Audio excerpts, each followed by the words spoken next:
Hey everybody, welcome to the Addiction Unlimited podcast, where you get to learn everything you want to know about addiction and recovery.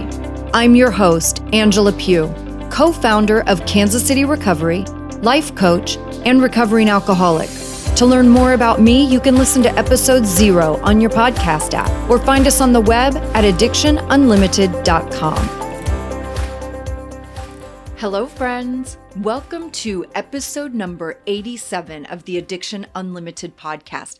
I'm your coach, Angela Pugh, here to help you get that sober life you want. And today we are going to get real and raw about, are you ready to quit drinking? Are you really ready, or are you effing around, stalling, not really making a commitment, or feeling unsure of how to take action, so you continue doing nothing, then wondering why you keep waking up hungover, okay? We're going to get into this and figure some things out for real.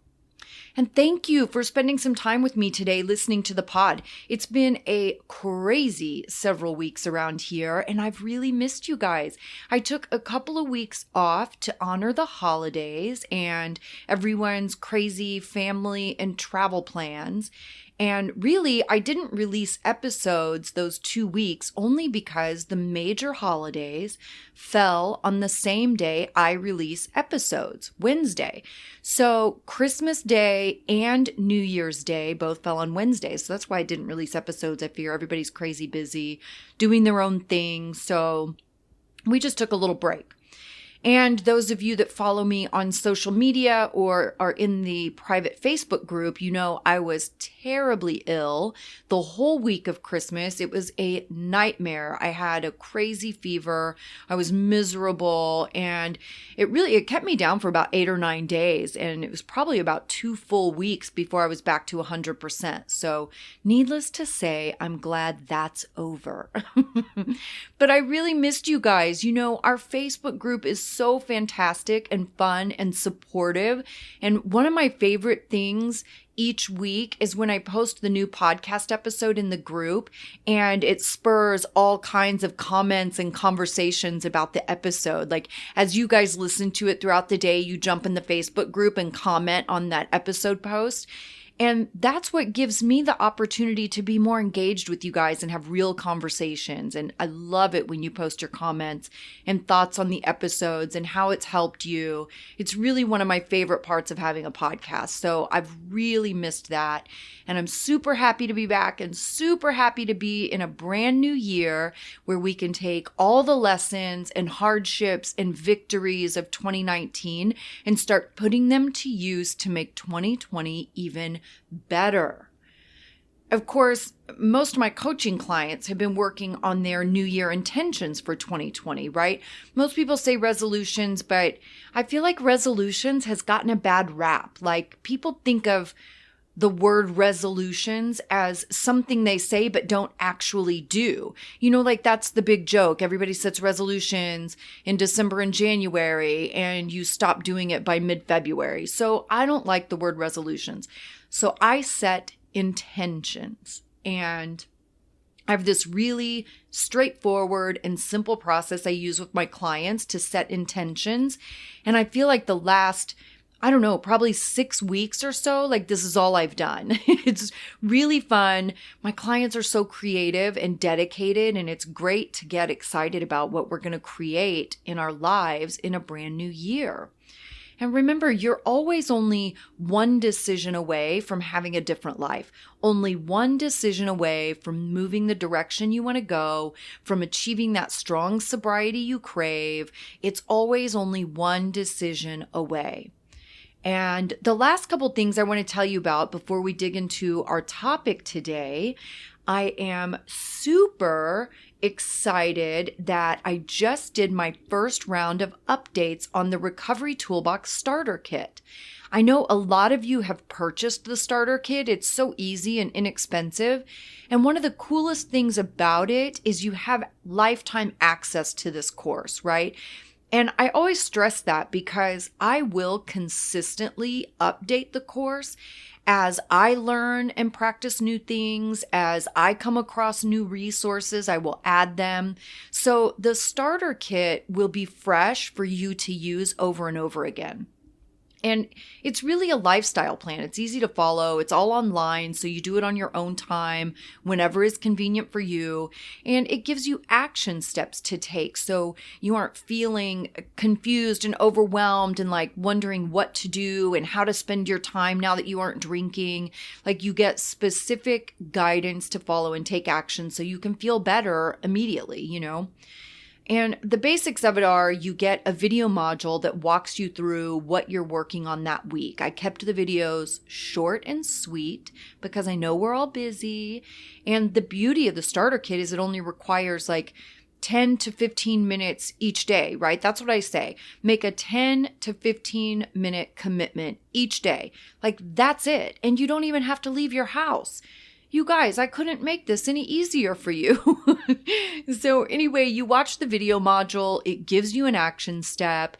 Then you get a series of emails to keep you motivated, getting you more resources and cheat sheets and more action steps to keep you moving the right direction. So it's super simple.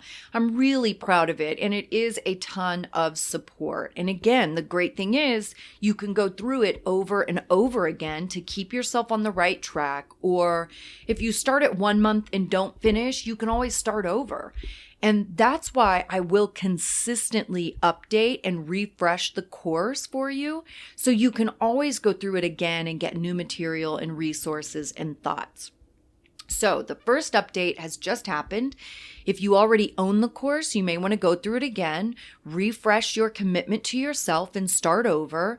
And if you want to grab the course, you can find it at www.myrecoverytoolbox.com on the Recovery Tools page. And of course, I will link that in the show notes so you can get that right from your podcast app. And lastly, for this week's shout out, I want to give a shout out to all my Recovery 2K clients. The 2K is all the bells and whistles, and it's a true commitment. And every single one of my current 2K clients made it through the entire holiday season without taking a drink. And I'm so proud of all of you and blessed to get to work with you in such a personal way. And you continue to inspire me every single day. And I'm so grateful. So that's this week's shout out. My whole 2K roster had a completely sober holiday season, and they are stronger than ever moving into 2020. You're always only one decision away from real change. And those of you who do the 2K are committed on a whole different level, making that decision each day. And it's incredible to get to be a part of it. Okay, are we ready to deep dive into this topic today? Are you ready to quit drinking? Are you thinking you're going to make 2020 your year to crush drinking once and for all? Do you have a plan? Are you a little stressed out about what that looks like and wondering if you can do it and feeling a little scared about what life will be like or what it will feel like or how it will affect your relationships with your family and friends? Are you thinking you've tried so many times and failed? Maybe you're just going to be a drunk and die a drunk. That's what I thought for a long time.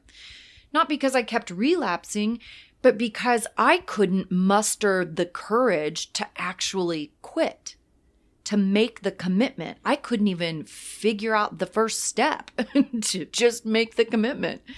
It sounds funny, but when I look back, I feel like I couldn't even figure out how to start stopping.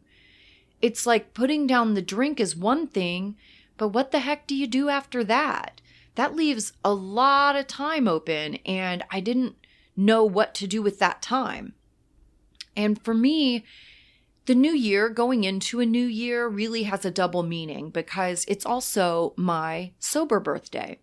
My sober birthday is January 7th. So yesterday, I celebrated 14 years sober.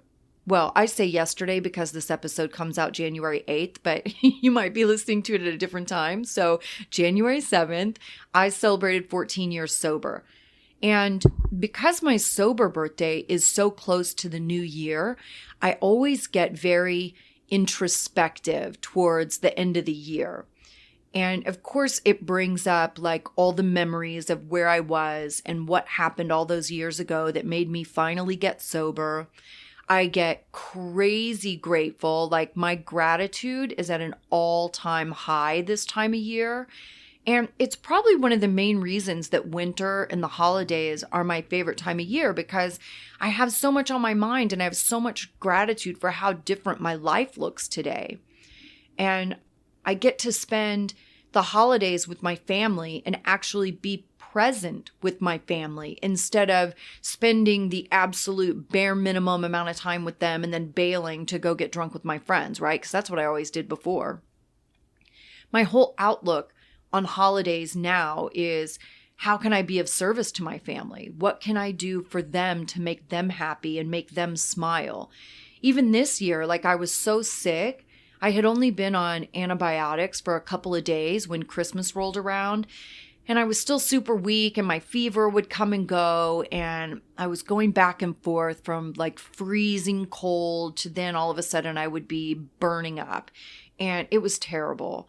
I couldn't eat or I couldn't move off the couch. Like I couldn't do anything. But I had been working on a big surprise for my whole family. And I had been planning it for months, like literally probably since July or August, I was putting this little plan together. And my baby brother in Colorado was in on it. And even though all I could do was sit on the couch under a blanket with Henry, I still got to see my family happy. And I got to see my mom like so excited and full of joy when they all got my big surprise. And I didn't even care how bad I felt. It wasn't about me. And that in itself is such a huge shift, because when I was drinking, I could only think about me. It was all about me and what I wanted. And for me, this is an important and powerful time of year to think back to the exact day, like that I was bloody and broken in the middle of the freeway, fearful that I killed somebody, feeling disgusted that I had become the very thing that I hated and despised, right? A drunk driver. It's so gross and selfish and reckless. And to be in the midst of those exact days, January 4th, 5th, 6th, 7th, like those handful of days, remembering who I was, remembering that on that very day 14 years ago, my solution was to kill myself. That was my grand plan, because I couldn't see a solution to my legal problems. Then I had a brand new DUI and I couldn't figure out how I was going to cope with all that stuff and get through it. And this is what I really want you to hear in all of this. When you're questioning what your life is going to look like without alcohol, when you're trying to figure out every detail and how you will feel and how you will act and what you'll do, there is no way to know that. There is no way to figure out exactly what your future is going to look like. I thought I was doomed. And with my broken and effed up thinking, my best solution was to kill myself. This is what I'm telling you. When you're fresh in sobriety or you haven't actually gotten sober yet, your thinking is so broken, there's no way to figure out your future. Just like there's no way you can get sober on your own and fix yourself by yourself. You are broken. You can't fix your brokenness with your brokenness. Like truly, you can't do it on your own. I couldn't do it on my own. That's the lesson I had to learn. I had no idea how broken my thinking was because it was the only thinking I ever had, right? There's no way I could see clearly. And my broken thinking told me that dying was my only solution. it's absurd to think that I was going to use my little alcohol saturated brain to try to fix myself and get sober, quote unquote, on my own, because I was a disaster. And luckily, I was too lazy to kill myself. And I think that was a big part of it. And I was going through withdrawal, so I definitely didn't have the energy for much of anything. And once some of that fog started to clear, I knew I wasn't going to kill myself. Like, I would never leave that emotional burden on my family and leave them with all that sadness and confusion. I love them way more than I loved me. And that's really a lot of what kept me from hurting myself for many years, And as I sat in all my misery with a broken face from my accident and no pain meds, going through withdrawal, sad, overwhelmed, I was totally alone. I had to get to a place that I was really ready to quit. I felt like I was ready for a long time. I wanted so badly for drinking to go away, but being really ready was a whole different thing, right? It's like for so long, I wanted to stop drinking. I wanted to be a non-drinker, but I wanted it to happen like magically. Like, I didn't want to have to do any work. I didn't want to have to figure anything out. I didn't want it to take any effort or energy. I didn't want to have to feel anything uncomfortable. I just wanted it to magically go away and all of a sudden be better, and I had to get really ready. And that meant I was ready to find help. I was ready to have guidance. I was ready to admit who I was. I was ready to stop hiding. I was ready to commit completely instead of just thinking about it, knowing I needed to quit, and then drinking again instead because I was too freaking lazy and scared to commit to anything. I had to let go of all of my BS. I had to face my fear, and I had to be willing to continue to move forward despite my fear, right? I had to be willing to step through it even though I was scared out of my mind. I had to be willing to get off my lazy buns and go to a meeting. I had to be willing to walk in even though my anxiety was through the roof. I had to make the decision that I was done effing around, I was done stalling, I was done hating myself, and I was done hiding and isolating so no one would know who I really was. That's when you know you're ready to quit drinking. When you're done drinking your own BS Kool-Aid, when you're done with the secrets and lies and double life, that's when you know you're ready. Are you there? That's what I want you to think about. Are you there? Are you ready to choose to do the right thing instead of the easy thing? Are you ready to get honest? For real honest, not the BS honest where you choose which pieces you're going to be honest about and keep the rest to yourself, but real, authentic, honest. Are you ready to stop future tripping, trying to figure out all the details of your new sober life and break it down? Are you ready to break it down into seconds and inches? Don't think about a month from now or 6 months from now. I don't even want you to think about this coming weekend. I want you to think about the next 10, 20, or 30 minutes and just get through that. I want you to think about all the tiny micro decisions you make on a daily basis, and if those decisions are supporting a new lifestyle, or if those decisions are supporting your fears and keeping you paralyzed in your own drunken drama. Are you ready to get rid of all your drinking paraphernalia, all the glassware, the koozies, any leftover booze in your house, T-shirts, memes, signs, anything that revolves around drinking or drugs? Are you ready to throw it out? Are you ready to commit some time every day to changing your mindset, getting out of the victim mindset, starting to neutralize your anxiety, start breaking down negativity, start counting your blessings instead of focusing on your misfortunes. Are you ready? Are you ready to reach out to a few people and tell them what you've been struggling with and tell them you're making some changes and ask for their friendship and support in your journey? Are you ready to look at yourself, to dig deep, to start understanding the feelings that make you want to drink and learn different ways to cope? Are you ready to let someone show you how? Are you ready to make a conscious choice to love yourself instead of abuse yourself with alcohol? You've heard me say before that there's this place you get to when you're really ready to get sober, where you have no fight left. Literally, you cease fighting anything and everything. There's this beautiful and peaceful spot you get to where you are in full acceptance. Acceptance, you can't control alcohol. Acceptance, you can't fix yourself.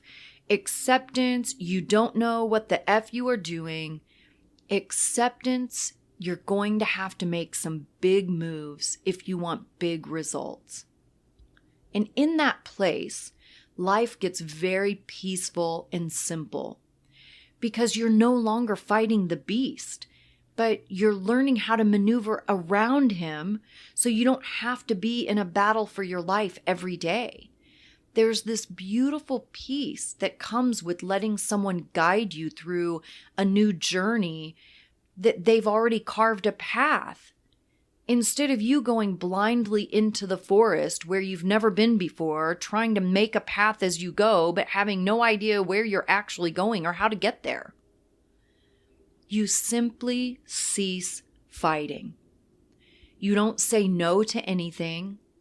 You're willing to do new things because you already know the old things don't work, because you've tried it your way 1,000 times and it has never worked. You simply say, okay, I'll do it. You don't have to figure all this out in your head. Your head is not a safe place to go alone. And trying to figure out all the solutions in there by yourself is not going to get you far.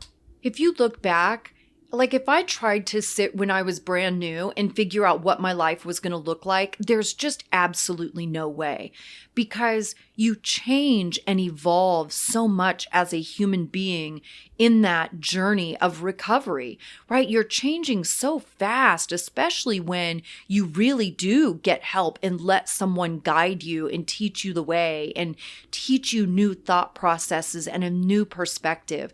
You grow up and you mature and you get comfortable with yourself, and new things become interesting, and you get confidence that you didn't have before. And then all kinds of new opportunities present themselves because you believe in yourself and your capability to do those things. Whereas before, when your self-esteem is super low, you don't let yourself want things because you don't believe you can achieve them, right? So all these things are changing and evolving. And if I sat back when I was new, like just look at what my life looks like right now, okay? When I was new, number one, podcasting didn't even exist. Like it existed on some level, but nobody knew about it. Nobody was listening to podcasts. It wasn't even a thing. So how could I have tried to plan out my future and that's what I was going to do? You know, when I was 1 year sober, 2 years sober, 3 years sober, I never thought I would go to college. But all of a sudden at 4 years sober, I wake up one day and this thought pops into my head, maybe I'll try college. I had never considered college. And that took me on a whole new journey and a whole new piece of my evolution and growing and my confidence, right? There's no way for you to figure out what your life is going to look like. There's no way I could foresee how my journey would have unfolded. There's not a single thing I'm doing today that I thought I would be doing even 5 years ago, right? Because one piece of your journey just naturally unfolds into the next piece. And where I think people get hung up a lot of times is trying to figure out all those details, trying to figure out how. You don't need to know how. Let the universe figure that part out, right? All you have to do is be willing to show up, be willing to do the work, be willing to be brave even when you're scared out of your freaking mind. Be willing to just take the next step. Don't worry about the 10th step or the 20th step or the 50th step. Just worry about the next one right in front of you, because your journey will become more clear as you continue taking those steps. But that journey is going to look different. There's no way for you to figure out all the hows and all the details and how is this going to be and how is this going to look and how's this going to feel. There's no way for you to figure that stuff out, and you don't even need to. You just need to take the very next step. I was talking to one of my clients last night who I adore, and she's new in the 2K. We've just been doing it, just been at it a couple of weeks, and the 2K is a 6-week-long program, and we're in it a couple of weeks, and we were talking last night. I just kind of called her out of the blue to check up on her and see how she was doing, see how her day was. And we were talking about exactly this stuff, right? And trying to figure out all the hows and the details and whys and all that. And she was kind of stressing out about a sponsor, getting a sponsor. Now, mind you, she hasn't even gone to a meeting yet. And that's exactly where I brought it back to hers. I said, listen, don't worry about a sponsor right now. Don't worry about that piece. That will come in time, okay? All you got to worry about right now, your very next step is just find a meeting and go. And then your next step after that might be finding a different meeting and going. Finding the right meeting that fits you and is comfortable for you often takes going to a whole bunch of different meetings before you find that spot that's just right, or before you find that crowd where you feel really comfortable, where you blend in with the people around you. So even finding a meeting is its own journey. For some of us, it happens pretty quickly. I think my home group, was the second, maybe third meeting I went to. But listen, I chose it as my home group because they had couches and recliners, okay? It was in a good location, right? That was close to my house. So I knew I needed it to be convenient. If I was going to go on a regular basis, it had to be easy, right? Because remember, I'm lazy. So it had to be easy. So it was in a good neighborhood or good area, right? Meaning it was just close to my house. It was convenient. And they had couches. I'm telling you, that's the truth. They had couches. And I was like, well, damn, this is definitely my spot, because I was comfortable because I'm lazy. And that's how I choose things. But I think it was the second or third meeting I went to. So that's where I brought it back to her. I was like, don't worry about a sponsor. You're stressing out about a sponsor, which is probably step 4 or 5 in this process. And you're at step 1. Just take step 1. Just find a meeting. That's where you are right now. Find a place that you like. Find a place that you're comfortable and go many times. Don't go one time and make some kind of crazy judgment like you've got it all figured out and that's not your spot. Go a bunch of times. Be quiet. Stop judging the other people in the room. Sit down and be quiet. Allow yourself the opportunity to get comfortable. Allow yourself to go enough times that you feel more comfortable and where maybe somebody knows your name. That's how I get comfortable at new meetings. It's when I walk in the 4th or 5th time and somebody's like, hey, Angela, good to see you. And I'm like, oh, okay. Well, then all of a sudden I feel more comfortable. But you're not going to have that going once or going twice. People have to get used to seeing you. You have to get used to the room and the energy and finding your favorite place to sit. I have a favorite place that I sit in my home group. I sit in the same spot. I've sat there for a decade. Okay, literally, probably longer, probably 12, 13 years. I have my seat. I love my seat. I try to get to my meeting a little bit early to make sure I get my seat. That's how I roll. But you have to give yourself the opportunity to get comfortable. And you have to understand going in that that's going to take some time and energy. And understand it's going to be uncomfortable. Okay? None of us have ever died from being uncomfortable. You are so much stronger than freaking out about being uncomfortable. You are so much stronger than that. You can get through discomfort. But try not to get so far ahead thinking about things when that's not even the thing that you're working on right now. So again, that's where I brought it back with her. Don't worry about a sponsor right now. That'll come with time. I'm glad she's already thinking about it because that is a great step to take. But right now, let's just find the meeting. Let's focus on that. And remember too, that we've all been there. We have all felt exactly the same way that you feel. Every single person who has gotten sober had the same feelings that you have. All of us were super nervous. We all have crazy social anxiety. People always tell me they have social anxiety like they're the only ones. I swear, like every single client I have in their first session with me, they'll go, you know what the problem is? I have really bad social anxiety. And I'm like, right, welcome to the club. We all do, like this issue is not unique to any single person. Newsflash, we all have terrible social anxiety. I still have terrible social anxiety. It's just a part of addiction. We all have it. We all get through it, and it definitely gets easier.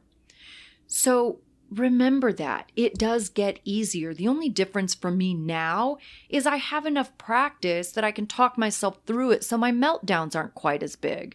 But also, if I go into a situation and I'm having a meltdown in my head, I will leave the situation, and I'm comfortable with that too, right? It doesn't bother me. I don't feel like, oh, I have to stay. I have to get through this no matter what. Like if it's a true meltdown situation, I will excuse myself.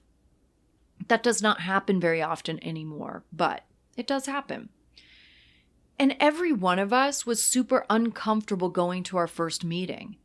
It's literally a room full of people who have been through exactly what you are going through. We all dreaded it and freaked out about it. And some of us hid in our cars in the parking lot.